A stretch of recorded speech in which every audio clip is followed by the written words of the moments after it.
நீங்கள் சுய அறிவை இழந்துட்டு பேசிக்கிட்டு இருக்கிறீங்க. அதுக்கெல்லாம் பதில் கொடுக்கணுமான்றது கேள்விக்குறியாக இருக்குது.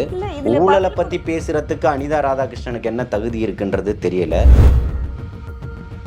நீங்கள் சுயநலத்துக்காக பண்ணுறீங்களா, ஒரு விளம்பரத்துக்காக பண்ணுறீங்களா, இல்லை எதிர்த்தரப்பினர்லேருந்து பண்ணிக்கிட்டு இருக்கீங்களா அப்படின்றது தெரியாது. இப்போவும் சொல்கிறேன், இது இப்போ ஆரம்பிக்கப்பட்ட கட்சி.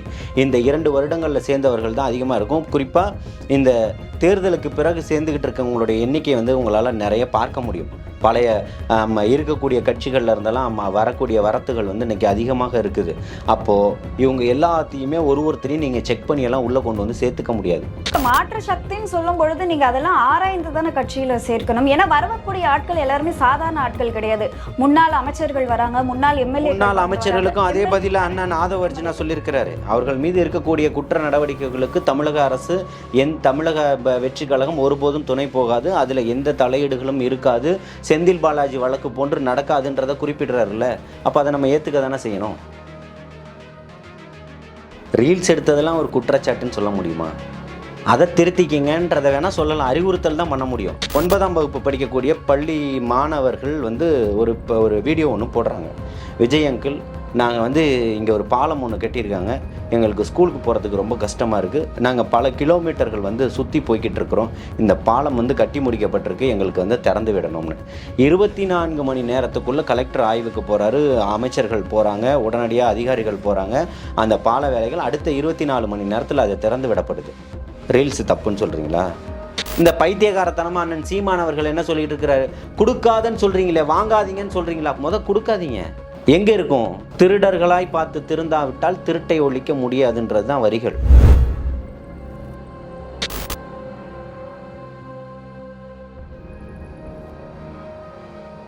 ஜாம்பவான் நேயர்களுக்கு வணக்கம். நான் உங்க தீபிகா. இன்றைய நிகழ்ச்சியின் சிறப்பு விருந்தினர் ஜல்லிக்கட்டு ஜலீல் அவர்கள். வணக்கம் சார். வணக்கம், வாழ்த்துக்கள் சார். இன்னைக்கு காலையிலேயே பார்த்தீங்க அப்படின்னா ஒரு நியூஸ் என்ன அப்படின்னா, அனிதா ராதாகிருஷ்ணன் அவர்கள் தாவேக்கா ஆட்சி 6 மாதம் இருக்குமா அப்படின்னு ஒரு விஷயத்த முன் வச்சுட்டு கஞ்சா வித்தவங்க, லாட்ரி வித்தவங்கலாம் இப்போ எம்எல்ஏவா ஆயிட்டாங்க. எப்போ இந்த கட்சியில இருந்து போக போகிறோம், தப்பிக்க போகிறோம்னு நினச்சிட்டு இருக்காங்க. அவங்கள நாங்கள் கூப்பிட வேண்டிய அவசியம் இல்லை, அவங்களே வருவாங்க அப்படின்ற மாதிரி ஒரு விஷயத்த குறிப்பிட்டிருக்காரு. இந்த விஷயத்தினுடைய பின்னணி என்ன நினைக்கிறீங்க சார்? இரவு முழுக்க கனவு காண்டிருக்கிறாரு சகோதரர் அனிதா ராதாகிருஷ்ணன் அவர்கள், முன்னாள் அமைச்சரும் கூட. அதை காலையில் வெளிப்படுத்தியிருக்கிறாரு. கடந்த காலங்களில் மிகப்பெரிய போதைக்கு எதிராக அந்த போதைப் பொருட்களை குடோன் வச்சு நடத்தினது யாருன்றது தெரியும், அவங்க யார் கூட இருந்தாங்கன்றதும் தெரியும். அது அனிதா ராதாகிருஷ்ணன் பார்க்க மறந்துட்டாருன்னு நினைக்கிறேன். உண்மையெல்லாம் பேசிக்கிட்டு இருக்கிறாரு இங்கே புரியுதுங்களா? அந்த மாதிரி ஆட்களெல்லாம் போன ஆட்சியில் தான் 2000 கோடிக்கு மேலே பல 1000 கோடிகளில் போதைப் பொருட்கள் கலாச்சாரம் நடமாடினது திமுகவனுடைய ஆட்சியில் தான். துணை முதல்வர் கூடவே ட்ராவல் பண்ண ஒருத்தர் தான். ஸோ அது எல்லாமே நம்மளால் பார்க்க முடிஞ்சிச்சு. புரியுதுங்களா? இங்கே கஞ்சா வித்தவங்க எல்லாமே இந்த ஆட்சியில் எப்படி கைது செய்யப்பட்டிருக்கிறாங்க அப்படின்றது தான். இந்த ஆட்சிக்கு 2 மாதங்கள் கூட இன்னும் பூர்த்தியாகலை. அதுக்கு முன்னாடி நீங்கள் கத்துறீங்கல்ல, 6 மாதத்தில் ஆட்சியை முடிச்சிருவோம், இதை பண்ணிவிடுவோன்னு. நீங்கள் 6 நாளில் முடிங்க, 6 மாதம் முடிங்க, 6 வருஷம் ஆகுதா, 16 வருஷம் ஆகுதான்றதை காத்திருங்க. இது மிகப்பெரிய ஒரு மாற்றத்திற்கான ஒரு தேர்தலாக இருக்குது. 25 கட்சியினுடைய கூட்டணியில் நின்று 30% வாக்குகளை வாங்கியிருக்கீங்க. நீங்கள் தனித்து நின்று 35% வாக்குகளை வாங்கி தனிப்பெரும் ஒரு கட்சியாக தமிழகத்தினுடைய அரசியல் வரலாற்றில் முதல் முறையாக தடத்தை பதிச்சிருக்கு தமிழக வெற்றி கழகம். இதை நீங்கள் ஓச்சிருவோன்னு சொல்கிறது உங்களுக்கு என்ன சொல்கிறது? உங்களுக்கு நீங்கள் சுய அறிவை இழந்துட்டு பேசிக்கிட்டு இருக்கிறீங்க. அதுக்கெல்லாம் பதில் கொடுக்கணுமான்றது கேள்விக்குறியாக இருக்குது. ஊழலை பற்றி பேசுகிறதுக்கு அனிதா ராதாகிருஷ்ணனுக்கு என்ன தகுதி இருக்குன்றது தெரியல. அதாவது ஊழல் இல்லாத ஆட்சி எப்போ வரும்ன்றதை காத்துக்கிட்டு இருக்கோன்றார் இல்லையா? அப்போ அவர் ஒத்துக்கிறாருல. கடந்த முறை அதிமுகவில் இருந்திருக்கிறாரு, அப்புறம் திமுகவில் இருந்திருக்கிறாரு. திமுகவில் இருந்துக்கிட்டே என்னை அடிப்படை உறுப்பினர்லேருந்து நீக்கினா கூட டெம்பரவரியாக ஏன் நீக்கினாங்க, என்னை அடிப்படை உறுப்பினர்லேருந்தே கூட நீக்கியிருக்கலான்றதை பேட்டி கொடுத்தது எல்லாம் அம்மா அழைப்பு கொடுத்தால் நான் திருப்பி அதிமுகவுக்கு போவேன்ற பேட்டியை யார் கொடுத்தா? அனிதா ராதாகிருஷ்ணன் தான். அனிதா ராதாகிருஷ்ணன் போன்று ஒரு சுயநலவாதிகளை பார்க்க முடியாது. அனிதா ராதாகிருஷ்ணனுக்கு குவாரிகள் இல்லையா? குவாரிகள் கொள்ளடிக்கப்படலையா? குவாரிகள் எல்லாம் சரியான முறையில் கையாளப்பட்டிருக்குதா? அதை எல்லாத்தையுமே சகோதரர் அமைச்சர் சம்மந்தப்பட்ட கனிம வளத்துறையினுடைய அமைச்சர் டி.கே. பிரபு ஆய்வு செஞ்சு எல்லாத்தையுமே எங்கெல்லாம் அளவுக்கு அதிகமாக எடுத்திருக்கிறாங்களோ, முறைகேடுகள் நடந்திருக்குதோ, அதுக்கு உரிய முறையில் நோட்டீஸ் கொடுத்து அத்தனையுமே மூடி இருக்கிறாருன்றது தான் இங்கே வந்து சப்ஜெக்டாக. இந்த ஒரு கேள்வியை கேட்கும் பொழுது இப்போ விஜய் அவர்களுமே வந்து கனிம வளங்கள் எடுத்துக்கலாம் அப்படின்னு சொல்லி கையெழுத்துலாம் போட்டு இருந்தார் இல்லையா? கனிம வளங்களை இங்கே பாருங்க, கனிம வளங்கள் எடுக்கக்கூடாதுன்றதெல்லாம் எப்போவுமே இல்லை, முறைகேடாக்கக்கூடாதுன்றது தான் இங்கே விதி. புரியுதுங்களா? அதை தான் நம்ம சொல்ல வரோம். கனிம வளங்கள் நீங்கள் கொடுத்துருக்கிற அளவு என்ன, அந்த அளவின் அடிப்படையில் எடுத்திருக்காங்களா, அது விதிமீறல்கள் நடந்திருக்கான்றது தான் இங்கே பார்க்கணுமே தவிர்த்து, இங்கே எல்லாமே எல்லாருக்குமே தேவைகள் தான். இப்போ நம்ம வீடு கட்ட போகிறோம், அப்போ என்ன பண்ணணும்? மணல் தேவை தான், கல் தேவை தான், அப்போ அதை எடுக்க தான் செய்யணும். ஆற்று மணல் நம்ம எடுப்பதில்லை. இப்போது ஆற்று மணலை எடுக்காமல் அப்படியே விட்டுற முடியுமா? நிச்சயமாக மழை காலங்களில் அதை தூர்வாரவை தான் படணும். புரியுதுங்களா? அப்போது அது அளவை மீறுது, அது கொள்ளையடிக்கப்படுது, திருடப்படுது அப்படின்றது தான் தடுக்கப்பட வேண்டிய ஒரு விஷயமா இருக்கும். ஒரு மழை வெள்ள காலங்களில் ஏரிகள் பாதுகாக்கப்படணும், அதுக்கு தண்ணீர் வருவதற்கு முன்னாடி அது சேமிக்கக்கூடிய அளவில் இருக்கணும். அப்படின்னா அது முறையான அளவில் தூர்வாரி அதெல்லாம் பாதுகாக்கப்படணுன்றதுல எந்த மாற்று கருத்துமே இல்லை. அதுக்கு எப்போதும் யாரும் எதிர்ப்பதும் கிடையாது. ஆல்ரெடி அதிக அளவில் வந்து கொள்ளையடிச்சிருக்கிறதா வந்து கடந்த ஆட்சி காலத்தில் சொல்லப்படுது. அப்படி இருக்க சூழ்நிலை வந்து இன்னமும் எடுத்துக்கலாம் அப்படின்ற ஒரு விஷயம் வந்து எல்லாருக்குமே வந்து என்ன கடந்த பக்கத்தில் இருக்கக்கூடிய மாநிலங்களுக்கும் நீங்க இருக்கக்கூடியதும் எடுத்து, இப்போ கேரளால நீங்க மலையை உடைச்சிட முடியுமா? முடியாது. அவங்க இங்க இருந்து தான் கொண்டு போறாங்க. அப்போ அதையெல்லாம் இவங்க வந்து தடுக்கிறாங்க. அதெல்லாம் நம்ம மாநிலத்துக்கு என்ன தேவைகளோ அதை எடுத்துக்கங்க அப்படின்றாங்க. எங்கெல்லாம் எடுக்கலாம்ன்ற ஒரு ஆய்வுகள் இருக்குது, அந்த ஆய்வின் அடிப்படையில் எடுத்துக்கங்க அப்படின்றதெல்லாம் சொல்லப்படுது. இப்போ இதுலேயே இன்னொரு கேள்வி என்னன்னா, கேரளா வந்து அவங்க மலையை உடைக்கிறது கிடையாது. ஸோ ஆனால் நம்மளை போல தான் அவங்களும் பில்டிங்ஸ் எல்லாம் கட்டிட்டு தான் இருக்காங்க. ஸோ தமிழக அரசும் அது போல ஒரு நடவடிக்கை எடுக்காமல் மறுபடியும் அதே ஆட்சி காலத்தில் இருக்க மாதிரியே மலைகளை உடைக்கிறது, மண்ணை அள்ளுறது வந்து எப்படி சரின்னு நினைக்கிறீங்க? அதை தான் சொல்கிறேன். இப்போது அவங்க எப்படி கட்டுறாங்க? இங்கேருந்து மண்ணை வாங்கிட்டு போய் தான் கட்டுறாங்க. புரியுதுங்களா? அப்போ நம்ம இன்னொரு பக்கத்தில் இருக்கக்கூடிய மாநிலத்தை, இந்த பக்கம் ஆந்திராவில் இருந்தால் நம்ம வாங்கணும், இல்லைன்னா பெங்களூர்லேருந்து வாங்கணும், இப்போ கர்நாடகத்திலேருந்து. அப்போ இதெல்லாம் முறையான்னு கேட்டால் இல்லை. நமக்கு தேவையானதை நம்மளுடைய தேவைக்கு பயன்படக்கூடிய அளவுக்கு நீங்கள் அளவாக பயன்படுத்திக்கிட்டிங்கன்னா இங்கே எந்த பிரச்சனையுமே இல்லை. ட்ரக்கு யூஸ் பண்ணக்கூடாதுன்னு இருக்குது. மருத்துவம் சார்ந்து ட்ரக்கு யூஸ் ஆகாமல் இருக்கா? உங்களுடைய அளவுக்கு தேவையான என்ன அளவோ அந்த அளவுக்கு பயன்படுத்த தான் போகிறாங்க. புரியுதுங்களா? இதுதான் மருத்துவம். அது மருத்துவ உலகத்தில் இருக்கக்கூடிய விஷயம். அதை அதை தான் சொல்கிறேன், அது தவறாக பயன்படுத்தக்கூடாதுன்னு சொல்கிறோம். வெளியில் இங்கே வாங்குறதெல்லாம் பிரச்சனை கிடையாது. வெளியில் வாங்க மாட்டோன்றதையும் யாரும் இங்கே சொல்லலை.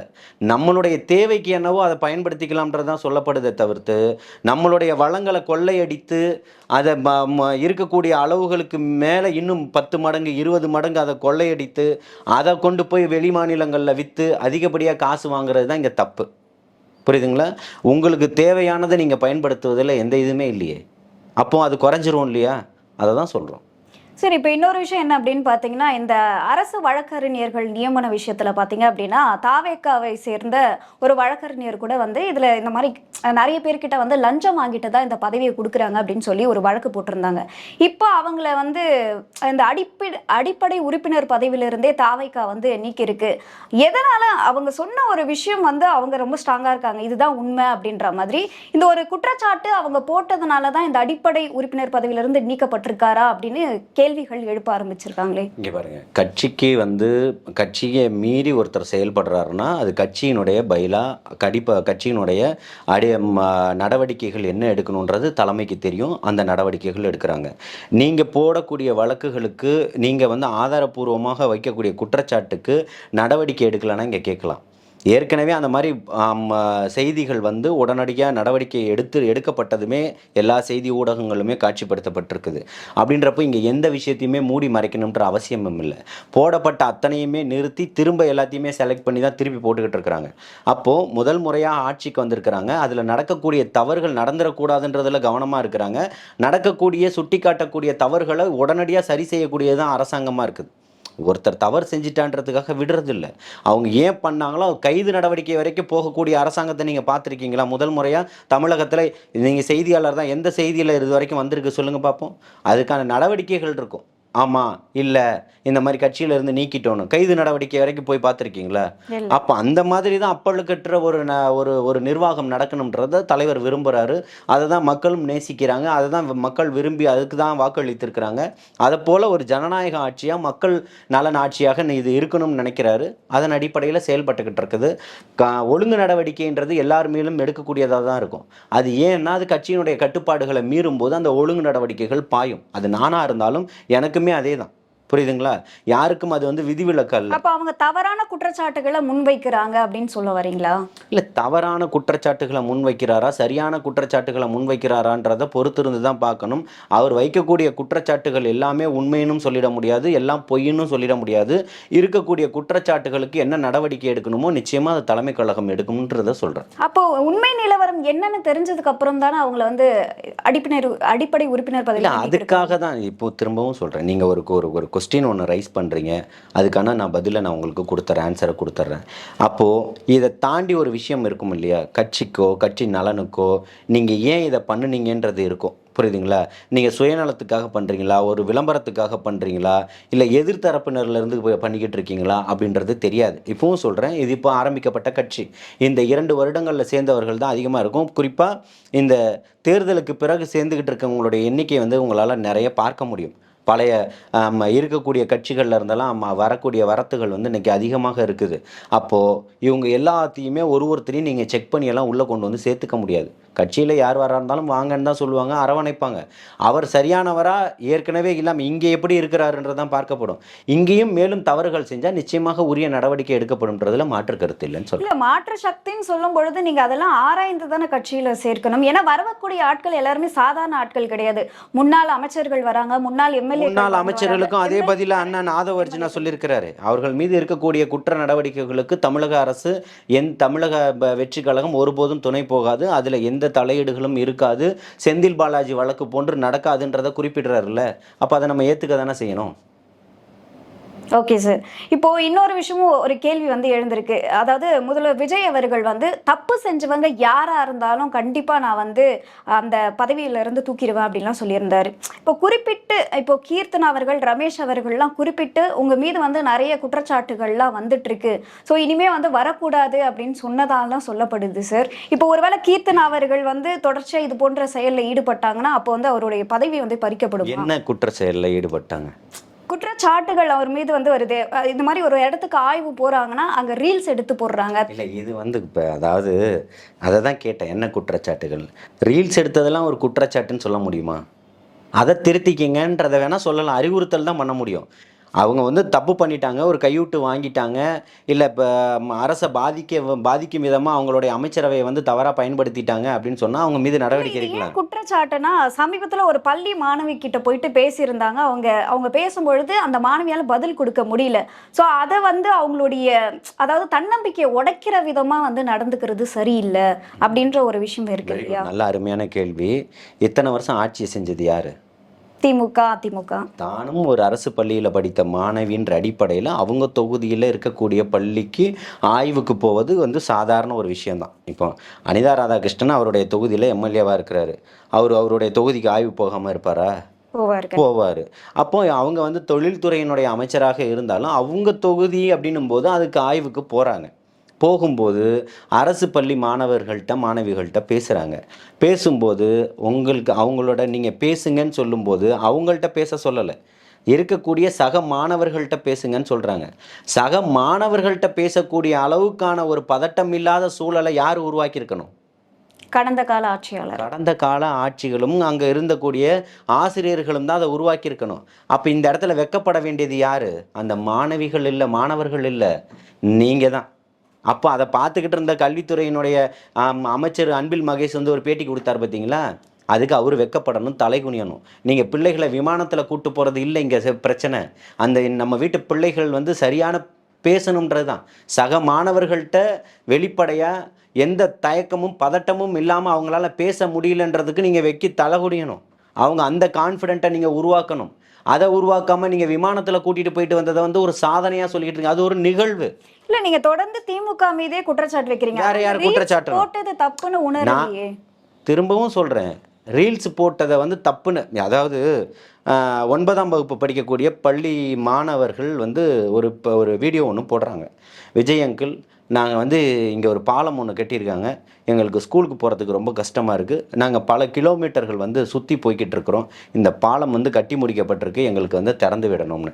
24 மணி நேரத்துக்குள்ளே கலெக்டர் ஆய்வுக்கு போகிறாரு, அமைச்சர்கள் போகிறாங்க, உடனடியாக அதிகாரிகள் போகிறாங்க. அந்த பால வேலைகள் அடுத்த 24 மணி நேரத்தில் அது திறந்து விடப்படுது. ரீல்ஸ் தப்புன்னு சொல்கிறீங்களா? ஒரு அம்மா வந்து இந்த மருத்துவம் இருங்க சொல்கிறேன். அதான் போறது தப்பு கிடையாது. அமைச்சர் வந்து இந்த மாதிரியான அமைச்சர் என்ன சொல்லிட்டாங்க? அமைச்சர் என்ன சொல்லிட்டாங்க? அதாவது முந்தா நாள் கதிரானந்தனுடைய மகளுக்கு நிச்சயதார்த்தம். அந்த ரீல்ஸை பார்த்தீங்களா?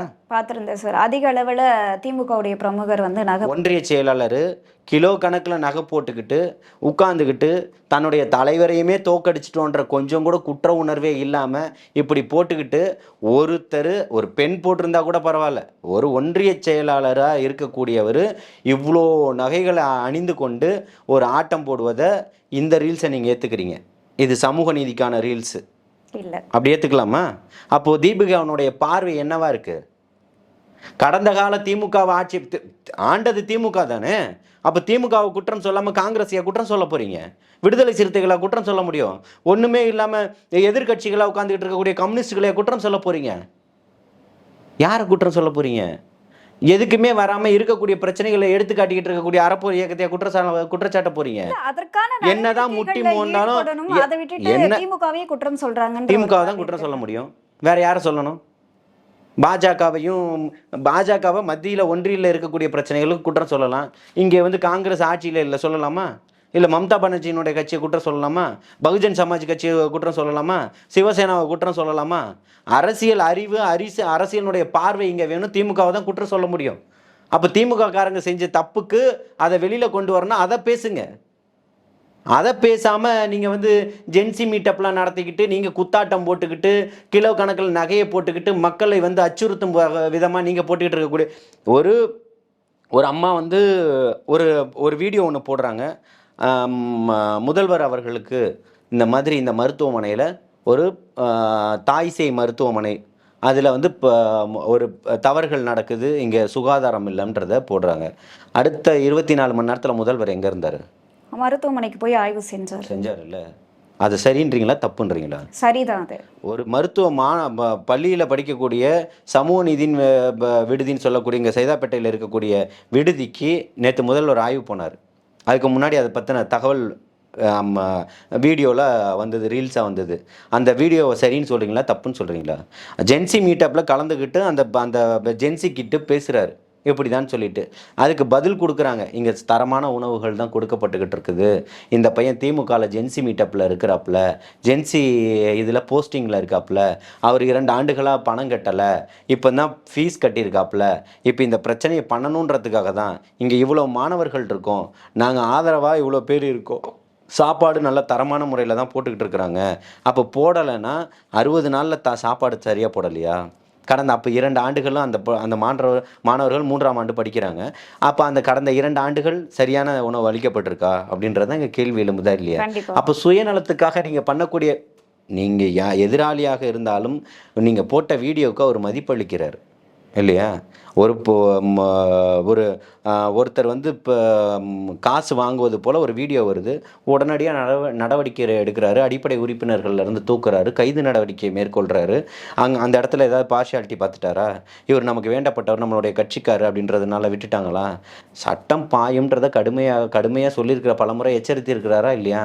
அப்போ கவனமாக இருக்கணும்ல, நீங்கள் அதை வாங்காமல் அந்த தவறுகளை செய்யாமல் இருக்கணும்ல, அதை செய்யாமல் இல்லைல்ல, அப்போ தண்டனை அனுபவிக்க தான் செய்யணும். இல்லை, ஒரு புறம் விஜய் அவர்கள் வந்து என்னதான் எச்சரிக்கை விடுத்தாலுமே தொடர்ச்சியாக இந்த பழனி நிலம் இருக்கு இல்லையா, ஸோ அந்த அபகரிப்பு விஷயத்தில் ரமேஷ் அவர்கள் மீது தொடர்ச்சியாக குற்றச்சாட்டுகள் வந்துட்டே இருக்கு. இவருக்கு தெரியாமல் வந்து எப்படி நடக்கும் அப்படின்னு சொல்லி, ஏன்னா அந்த கோவிலில் இருக்கக்கூடிய சார் பதிவாளர் வச்சே வந்து பண்ணியிருக்கலாம். ஆனால் அந்த கொடைக்கானல்ல இருந்த ஒருத்தரை வந்து கூட்டிட்டு வந்து பண்ணிட்டு இந்த மாதிரியான சம்பவங்கள்லாம் வந்து ஏன் எதுக்கு அப்படின்ற கேள்விகளை என்ன சொல்கிறேன்னா, சகோதரர் இந்து அறநிலைத்துறையினுடைய அமைச்சர் தம்பி ரமேஷ் வந்து அந்த சார்பதிவாளரை வர வச்சதுக்கான ஆதாரங்கள் இருக்கா? அவர் அதுக்கான ஆணை பிறப்பிச்சிருக்கிறாரா? அவருக்கு அதுக்கு சம்பந்தம் இருக்கா? இல்ல இதெல்லாம் தெரியும். இல்ல, நான் சொல்றதுக்கு பதில் சொல்லுங்க. இதெல்லாம் நடக்குமா அப்படின்ற கேள்வியும் வருது. பத்திரப்பதிவு துறையில பத்திரப்பதிவு சம்பந்தப்பட்ட ரிஜிஸ்ட்ரார் வந்து டிரான்ஸ்ஃபர் ஆகணும்னா யார் பண்ணணும்? அந்த துறை சார்ந்து நடக்கணும். இல்லைன்னா பண்ண முடியுமா? முடியாது. இன்னைக்கு எங்கள் கம்பெனியில் ஆள் வரல, நீங்கள் ஒரு நாள் வந்து வீடியோ எடுத்து கொடுங்கன்னு உங்களை சொல்லுவாங்களா? உங்களோட எம்டியை சொல்லணுமா? உங்களுடைய எம்டியை தான் சொல்ல முடியும். அப்படிதானே? அப்போது துறை சார்ந்த ஒருத்தர் வந்து எப்படி வந்து உடனடியாக ஒருத்தரை வந்து அந்த பத்திரப்பதிவை நடத்த முடியும்? அங்கே என்ன தவறுகள் நடந்திருக்குன்றதை பார்க்கணும். இப்போவும் சொல்கிறோம், அரசு மாறி இருக்கு. அதிகாரிகள் கடந்த ஆட்சி காலத்தில் உள்ளவங்க தான் இருக்கிறாங்க. எல்லாத்தையுமே களை எடுக்க வேண்டியது இருக்குது. 60-70 ஆண்டுகளினுடைய அரசியல் ஆளுமைகளும் வேறு புல்லுருவிகளும் இங்கே நிறைய பேர் இருக்காங்க. அவங்கள கண்டு களை எடுக்கணுமா இல்லையா? அதுக்கான நேரம் வேணும்ல. அப்போது அவர் வந்து தெளிவான தன் மீது வந்த குற்றச்சாட்டுக்கு 2வது நாளே ஒரு பேட்டியும் கொடுக்குறாரு. முதல் நாளே அதுக்கு பதில் அளிச்சிட்டார். சென்னையில் தலைமைச் செயலகத்துக்கு முன்னாடி ப்ரெஸ் மீட் பண்ணுறாரு.